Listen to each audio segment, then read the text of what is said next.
Welcome to my channel.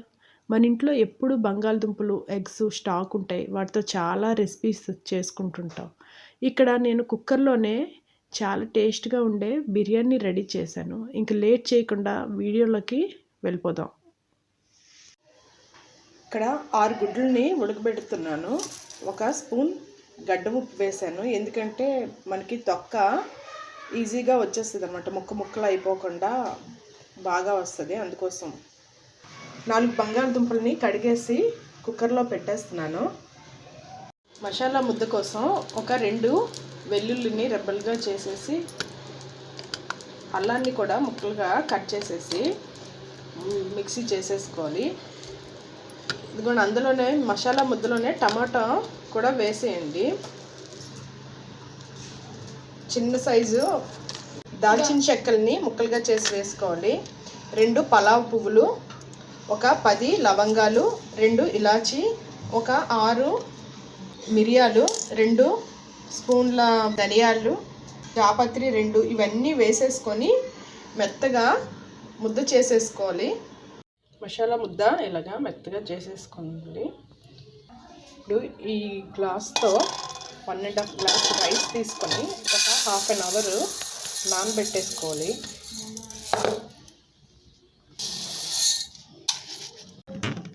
Smooth వస్తుంది అన్నమాట. Rice biryani చేసిన తర్వాత స్మూత్గా ఉంటుంది ఇలా నానబెట్టుకోవడం వల్ల.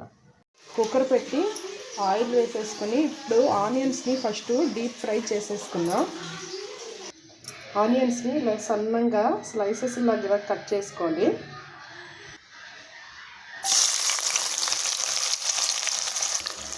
ఫస్ట్ ఒక 5 మినిట్స్ హై ఫ్లేమ్ పెట్టేసుకోండి. తర్వాత బ్రౌన్ కలర్లోకి దగ్గరగా వచ్చేటప్పుడు అప్పుడు మీడియం ఫ్లేమ్లోకి పెట్టుకుంటే సరిపోతుంది.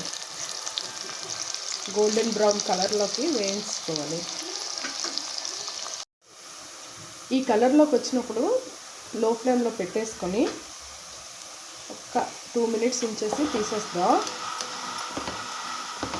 ఆనియన్స్ మంచి స్మెల్ వస్తున్నాయండి. ఇప్పుడు మనం దమ్ బిర్యానీకే కాదు, మామూలు నార్మల్ బిర్యానీ చేసుకున్న ఈ ఆనియన్స్ ఇలా వేసుకుంటే మనకి మంచిగా టేస్ట్ అనమాట. అక్కడక్కడ అవి తగులుతుంటే బాగుంటుంది తినేటప్పుడు. ఇప్పుడు ఇది తీసేద్దాం.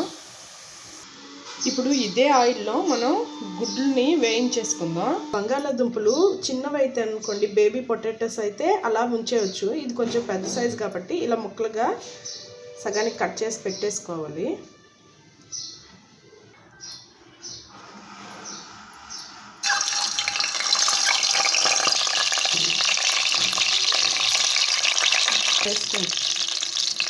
గుడ్లకి ఇప్పుడు మనం కొంచెంగా గరం మసాలా, పసుపు, ఉప్పు, కారం అన్నీ వేస్తే అంతటి బాగా పడుతుంది ఆ గుడ్లకి.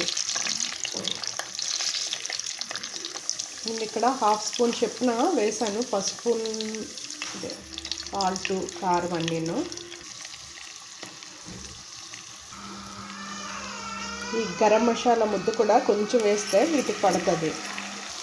ఇందులోకి ఈ బంగాళాదుంపలు కూడా వేసి అంతా బాగా వేసేసుకుంటే ఇప్పుడు ఈ గుడ్లు ఇవన్నీ మనం బిర్యానీ రెడీ అయిన తర్వాత మనకు ఆ ముక్కకి పట్టడం వల్ల మంచి టేస్ట్ వస్తుంది. ఆ ముక్కలు కూడా బంగాళాదుంపలు కూడా తినడానికి చాలా బాగుంటాయి. ఇందులోకి కొంచెం కొత్తిమీర, కొంచెం పుదీనా వేసుకున్నాం.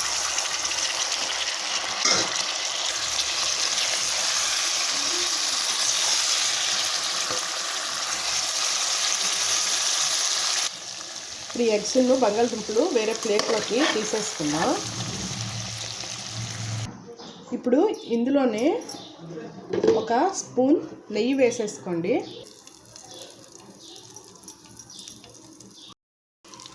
ఆయిల్ కొంచెం, ఉల్లిపాయలు, పచ్చిమిర్చి, ఒక పెద్ద సైజు 2 ఉల్లిపాయలను, ఒక 10 పచ్చిమిర్చి వేసాను. ఇందులోకి కొంచెం పుదీనా, కొత్తిమీర వేసుకోవాలి. ఇందులోకి ఇందాక మనం మిక్సీ చేసి పెట్టుకున్నాం కదా, ఆ మసాలా ముద్ద వేసేసుకోండి.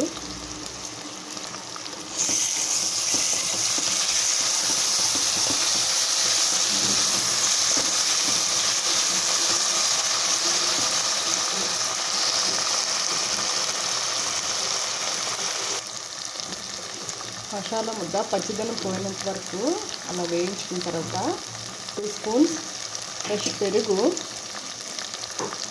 వేసుకోవాలి.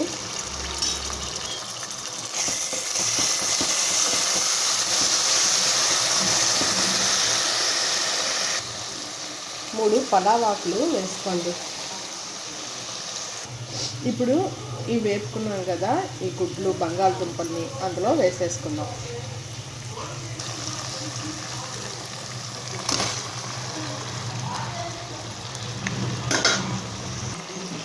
ఇప్పుడు ఈ ఫ్రైడ్ ఆనియన్స్లో సగం వేసేసుకుందాం, సగం ఉంచుకోండి. ఇప్పుడు ఇందులోకి ఈ నానబెట్టుకున్న ఈ రైస్ని వేసుకోండి. నేను 1.5 గ్లాస్ రైస్ తీసుకున్నాను కదా, మా నార్మల్ రైస్ అయితే 3 గ్లాసులు నీరు వేసుకోవాలి. బాస్మతి రైస్ కాబట్టి 2 గ్లాసెస్ వేస్తే సరిపోతుంది. ఇలా నేను ఒక 1/2 స్పూన్ సాల్ట్ వేస్తున్నాను. ఆల్రెడీ ఎగ్స్లో మనం సాల్ట్ వేసాం కాబట్టి చూసి వేసుకోండి.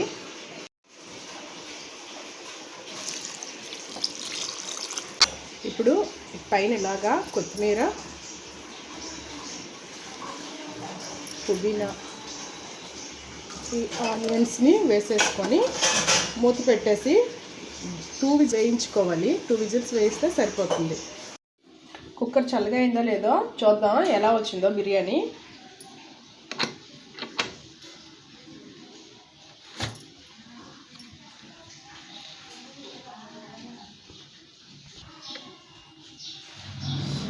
మంచి స్మెల్ అండి వస్తుంది.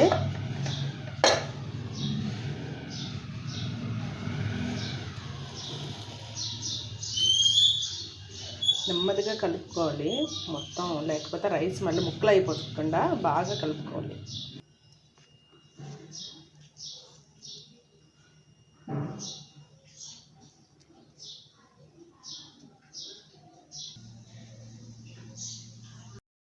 చూడండి, నార్మల్ బిర్యానీ అవని ఈ ఎగ్ బిర్యానీ చాలా బాగా వచ్చింది. బంగాళదుంపలు కూడా మనకి చాలా మెత్తగా అన్నమాట ఉడికి మొత్తం అంతాను మసాలా, ఉప్పు, కారం అంతా బాగా పట్టాయి. సింపుల్గా అన్నమాట మనం చేసేసుకోవచ్చు, ఎక్కువ హైరాణ అవసరం లేదు. సింపుల్గా ఇది చేసి పెట్టుకోవచ్చు. ఈ వీడియో మీకు నచ్చింది అనుకోండి, మీ ఫ్రెండ్స్కి, ఫ్యామిలీ మెంబర్స్కి అందరికీ షేర్ చేయండి. సబ్స్క్రైబ్ చేసుకోకపోతే ప్లీజ్ సబ్స్క్రైబ్. Thank you.